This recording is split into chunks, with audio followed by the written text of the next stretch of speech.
how do I increase the size of my chest and biceps? It's something everyone sort of wants to do when they first go into the gym. They want to get a big chest and big biceps, you know, the muscles that look good in a t-shirt. A lot of the things that I'm going to say can sort of be applied to other muscle groups as well. But obviously it's important to remember as well that as well as how you train, it's all about sort of your diet. You know, you've got to have that right, and you've also got to have adequate rest for the muscles to grow as well. But here's a few things that you can sort of learn from and do in the gym to sort of help improve those areas.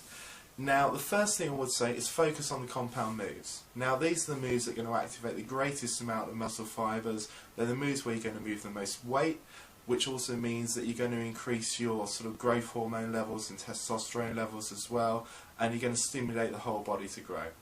Now, for your chest, for example, that's your presses, so your incline presses, your bench presses, your dumbbell presses. For your arms, your biceps, it's things like your barbell curls and your dumbbell curls. Now, also split the muscles into sections, okay? So for your chest, for example, you've got your upper pecs, you've got your lower pecs. Now, if you want to focus on the upper pecs, the part that brings out the size of the chest up here, again, something that looks good in the t-shirt, then look at doing the incline presses. For the lower part of the chest, you know, your flat presses or even decline presses from time to time as well. But make sure you mix it up, you know, you want to have a well-rounded chest. For your biceps, it's more about the hand placing. Now, for example, if you're doing your barbell curls, if you've got a wide grip, then you're going to be focusing more on that sort of inner head of the bicep, the long inner head.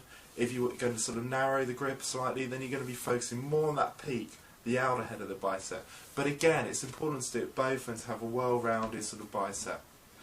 Now, the next thing I'm going to say is basically whatever exercise you're doing, whether it's a compound movement or an isolation movement, which you still need to do as well, then the most important thing is making sure you work that muscle. It's all about that mind-muscle connection, okay? Don't worry too much about how much weight you're lifting, how many sets or reps you're doing, because if you're not working that muscle, it doesn't matter. You're not going to force it to grow. You're not working that muscle to cause like the trauma in that muscle. It's going to force it to adapt and change, okay? So even if you have to drop your weight for a while, don't worry about it. Just focus on working that muscle. Put that muscle through its paces during your workout, because that's what you're there to do. Which brings you on to another thing. Keep your workouts intense, okay? So, you know, make sure you work that muscle for a full range of movement.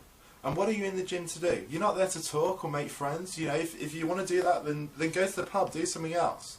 You know, do what you're in the gym to do, okay? Put your music on, focus on what you're doing, and work that muscle intensely. Okay, so don't rest too long in between your sets. Don't stand there talking. You know, in that hour, whether it's 45 minutes, an hour and a half, whatever you're in there for, just focus on what you're in there to do. Okay, keep that workout intense. And that means taking it to failure as well. The muscle has to go to failure.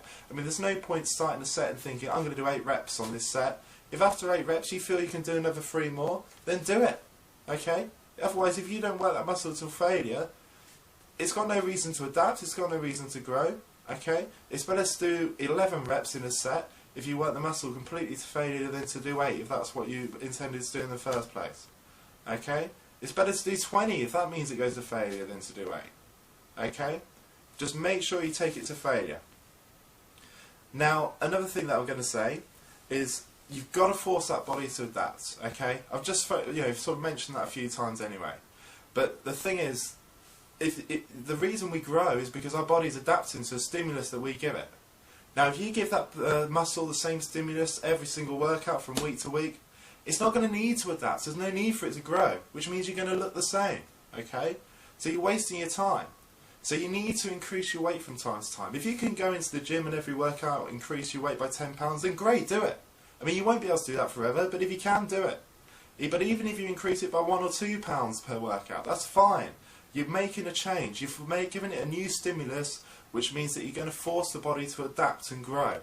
Okay, that's basically how you make it adapt. You know, you can even just sort of throw in more reps, throw in more sets, but just change it. Don't give it the same treatment every single workout. It's a bit like how an animal evolves. You know, it'll evolve and adapt to its surroundings. Okay, but if it stays in those surroundings and it's perfectly suited to those surroundings, there's no need for it to continue to change. The body's the same. Okay, if you don't give it a new stimulus, it's not going to change. Okay, and when you're in the gym as well, aim to get that pump. Now once you've got that pump, you're done. That's what you're aiming for. Okay? That's when the nutrients are being sort of delivered to the muscle. Now, if for example you're planning on doing 6 sets of a bench press, but after 4 sets you've worked the muscle to failure, your muscles are pumped, then leave it, stop, you're done. You've done your job. Move on to the next exercise, okay? There's no point then trying to throw out another 2 sets if they're going to be half-hearted sets so you lose that pump, because you've wasted the workout, you've wasted that exercise, you've wasted your whole workout, you're wasting your time, okay? Now everyone also knows rep range. Everyone knows pretty much that to sort of make muscles grow, you work generally around sort of an 8 to 12 rep range. I mean, I tend to say more sort of 6 to 12, but the important thing is to find what area of that works for you. Okay. Now, a lot of people find their muscles grow best if they stick from sort of the higher end of the range, from sort of 10 to 12. A lot of people will find that their muscles will develop best if they sort of go in the lower end, so they do, 6 to 8, 6 to 10 reps. Okay. Find what works for you. Find what sort of brings it out, the best changes in your body, because everybody's different. But even once you've found that out, don't just stick there as well. Again, cause sort of a new stimulus, make the body adapt, okay? So if you sort of find your muscles grow best generally if you're working in the 10 to 12 rep range, then do that most of the time, but on some exercises or on some workouts, or change it from the odd week, work at the other end. It's important as well to activate all the fibres in that chest. And some of them will be activated by working in different parts of the rep range. I mean, even if from time to time you go down to 4 reps, that's fine. Or up to 15, do it. But give it a new stimulus, guys, because like I say, that's the most important thing. If you want, it's not just your chest or your arms, but if you want any muscle to grow, you need to give it a new stimulus, give it something it's not used to, force it to adapt, and then the body's going to grow.